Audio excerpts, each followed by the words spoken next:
आता आपण मोठं करणार आहोत। त्या विमानतळाकरता 209 कोटी रुपये भूसंपादनाकरता आपण दिले आहेत। 1800 मीटरची धावपट्टी आपण करतो।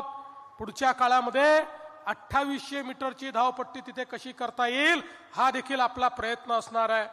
एवढंच नाही तर या ठिकाणी स्काय नेक्स्ट एरोस्पेस यांच्यासोबतही एक करार आपण केलेला आहे आणि पुढच्या टप्प्यामध्ये अकोल्यामध्ये एअर ट्रेनिंग सेंटर देखील आपल्या या विमानतळावर आपण करणार आहोत। पायलटचं ट्रेनिंग देखील आपल्या अकोल्याच्या विमानतळावर मिळेल अशा पद्धतीची व्यवस्था आपण करतो। अकोल्याचं रेल्वे स्थानक एक मॉडेल रेल्वे स्थानक म्हणून या ठिकाणी विकसित होत आहे आणि एवढंच नाही तर आता आपल्या अनुभवांच्या प्रयत्नातून या रेल्वे स्थानकाला गतिशक्ती कार्गो टर्मिनल म्हणून मान्यता मिळालेली आहे।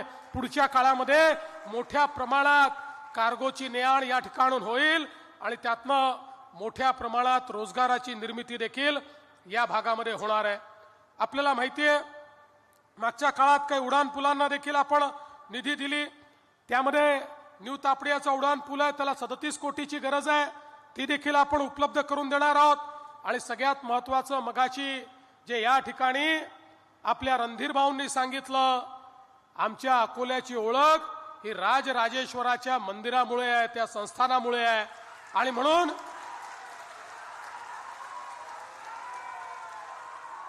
या ठिकाणी आपल्याला आश्वासन दिल्यानंतर थेट मुंबईला गेलो, अपेक्स कमिटीची बैठक घेतली, 50 कोटीच्या आराखड्याला आपण मान्यता दिली आणि आता काळजी करण्याचं कारण नाही आहे। पुढच्या काळामध्ये सगळा निधी उपलब्ध करून देऊन एक अतिशय सुंदर अशा प्रकारचं हे राजराजेश्वर जे आमचं संस्थान आहे त्याचा संपूर्ण आराखडा आम्ही पूर्ण करू आणि त्या माध्यमातून अतिशय चांगलं काम या ठिकाणी होईल। आज आपल्याला माहिती आहे आपल्या सांस्कृतिक भवनाचं काम देखील अंतिम टप्प्यामध्ये आलंय। ऑलिम्पिक दर्जाच्या जलतरण तलावाचं कामही अंतिम टप्प्यात आहे।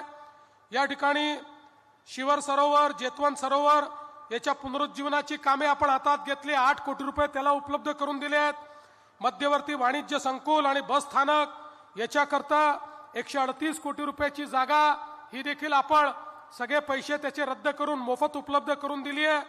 या सगळ्या गोष्टी करत असताना या शहराला वेगवेगळ्या पद्धतीनं आपल्याला कसं काम करता येईल आणि इथे आपल्या महानगरपालिकेची देखील एक नवीन इमारत कशी करता येईल हा देखील विषय आपल्या समोर आहे। आपण काळजी करू नका, नूतन जी बॉडी येईल त्या नूतन बॉडी करता नूतन इमारत देखील आपण तयार करू आणि अकोल्याला साजेशी अशा प्रकारची आपण इमारत करणार आहोत। मला हे सांगताना आनंद वाटतो, देशाचे प्रधानमंत्री माननीय नरेंद्र मोदीजींनी आपल्याला प्रधानमंत्री आवास योजनेमध्ये महाराष्ट्रामध्ये 30 लाख घरं उपलब्ध करून दिली। शहरामध्ये गावामध्ये प्रत्येक गरीबाला घर मिळालं पाहिजे या दृष्टीनं त्यांनी व्यवस्था उपलब्ध केली। पण प्रश्न हा निर्माण झाला विशेषतः शहरांमध्ये की लोक ज्या अतिक्रमणात राहतात त्यांचे मालकी हक्काचे पट्टे नसल्यामुळे त्यांना प्रधानमंत्री आवास योजनेचं घर घेता येत नव्हतं। 2 महिन्यापूर्वी आपण निर्णय केला आणि शहरातली रहिवासी जेवढी अतिक्रमण आहे, जेवढ्या झोपडपट्ट्या आहेत, या सगळ्यांना त्यांच्या जागेचा मालकी हक्काचा पट्टा आपण देतो आहोत। आणि जे कच्च्या घरात राहतात, जे बेघर आहेत, त्यांना स्वतःचं घर बांधण्याकरता देखील प्रधानमंत्री आवास योजनेतनं आपण त्या ठिकाणी पैसे देतो आहोत। आता यापुढे कोणी बेघर राहणार नाही, कोणी कच्च्या घरात राहणार नाही, अशा प्रकारचा आपला प्रयत्न आहे। आणि म्हणून खरं तर अनेक गोष्टी या ठिकाणी आपण केल्या। रणधीर भाऊंच्या पाठपुराव्याने नवीन पशुवैद्यक महाविद्यालय असेल, 150 कोटी रुपयाचं सुपर स्पेशालिटी या ठिकाणी असेल, नवीन जिल्हाधिकारी कार्यालय असेल, उपविभागीय तहसील असे अनेक कार्यालय आपण तयार केले। ट्रक टर्मिनस, डांबरीकरण असे 52 कोटीची कामं आपण त्या ठिकाणी दिली आणि वेगवेगळ्या प्रकारे रिंग रोडचं काम देखील आपण त्या ठिकाणी करतो आहोत। मागच्या काळात आपण कॉन्क्रीट रोड करता पैसे दिले। आपण काळजी करू नका, पुढच्या 5 वर्षामध्ये तुमचे जेवढे डीपी रोड आहेत ते सगळे डीपी रोड कॉन्क्रीटचे करण्याकरता या ठिकाणी राज्य सरकारच्या माध्यमातून आपण पैसे देऊ। मला सांगताना आनंद वाटतो, आज आमच्या लाडक्या बहिणी या ठिकाणी आहेत। आपल्याला कल्पना आहे की ज्यावेळी आपल्या महायुतीला 232 जागा मिळाल्या त्यावेळी काही लोक म्हणायला लागले की आता यांना एवढ्या जागा मिळाल्या की आता यांना कोणाची आवश्यकता नाही, आता हे पहिलं काम करतील लाडकी बहीण योजना बंद करतील. पण आता 1 वर्षापेक्षा जास्त काळ झाला लाडकी बहीण योजना सुरूच आहे.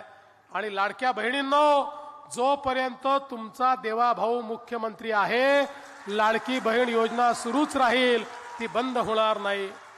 पण आमच्या लाडक्या बहिणींना आता केवळ लाडकी बहीण ठेवायचं नाही आहे. या ठिकाणी खऱ्या अर्थानं महानगरपालिकेमध्ये आपली सत्ता येणार आहे. आता आपल्या मोदीजींनी सांगितलंय आपल्या बहिणींना आपल्याला लखपती दीदी बनवायचं आहे. महाराष्ट्रामध्ये आम्ही 50 लाख लखपती दीदी बनवून टाकल्या. कोटी माझ्या बहिणी या लखपती दीदी होत आहेत. पण माझी अपेक्षा आहे या अकोल्याच्या महानगरपालिकेच्या माध्यमातून माझ्या अकोल्यातल्या लाडक्या बहिणी या लखपती दीदी झाल्या पाहिजेत, हा आमचा प्रयत्न आहे.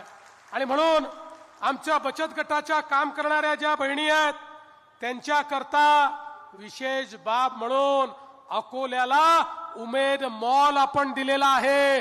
ज्या मॉलमध्ये केवळ उमेदचे जे बचत गट आहेत किंवा इतर जे बचत गट आहेत त्यांचे जे काही त्या ठिकाणी उत्पादन आहेत त्या उत्पादनाचा हा मॉल असणार आहे. या मॉलमध्ये त्यांना जागा मिळणार आहे, त्यांच्या गटाला मोठ्या प्रमाणात त्यातनं उत्पन्न मिळणार आहे. आणि माझ्या लाडक्या बहिणी आपल्या पायावर उभं राहून त्या ठिकाणी सक्षम होणार आहेत. आणि म्हणून बंधू भगिनींनो, मी तुम्हाला एवढीच विनंती करण्याकरता आलो आहे. मी या ठिकाणी कोणावर टीका करण्याकरता आलो नाही, मी कोणाला दूषण देण्याकरता आलो नाही. मी हे सांगण्याकरता आलो आहे सकारात्मक काम करून दाखवलेलं आहे, पुढच्या कामाचं विजन आहे, पाठीशी मोदीजींसारखं नेतृत्व आहे, निधीची कमतरता नाही. अशा या सगळ्या परिस्थितीमध्ये ही महानगरपालिका पुन्हा एकदा आपल्याच लोकांच्या हातामध्ये आली पाहिजे. अन्यथा आपण किती निधी दिला, आपण किती गोष्टी सांगितल्या, किती विजन तयार केलं आणि या ठिकाणी ज्यांना केवळ आपली घरं भरायची आहेत अशी मंडळी निवडून आली तर आमचं विजन आणि मोदीजींचा निधी हा तुमच्यापर्यंत आम्ही पोहोचवू शकणार नाही. आपल्याला कल्पना आहे भारतीय जनता पार्टी राष्ट्रवादीची युती आहे. या ठिकाणी 14 ठिकाणी राष्ट्रवादी आहेत, 4 ठिकाणी आपले समर्थित आहेत, बाकी सगळ्या जागांवर भारतीय जनता पार्टी लढते आहे. आपलं कमळ आणि घड्याळ अशा या 2 निशाणी आहेत. माझी विनंती आहे 15 तारखेला आत गेल्यानंतर इकडचा तिकडचा विचार करायचा नाही. ज्या बटनांवर कमळ किंवा घड्याळ दिसते ती बटन दाबायची आणि बाहेर यायचं. मी तुम्हाला एवढंच आश्वस्त करतो 15 तारखेला कमळाची आणि घड्याळाची काळजी तुम्ही घ्या. 16 तारखेपासून तुमची काळजी आमच्यावर सोडा. 16 तारखेपासून या अकोल्याला या महाराष्ट्रातलं एक आधुनिक शहर बनवल्याशिवाय आम्ही थांबणार नाही, हा विश्वास तुम्हाला देतो आणि माझं बोलणं संपवतो. धन्यवाद. जय हिंद, जय महाराष्ट्र.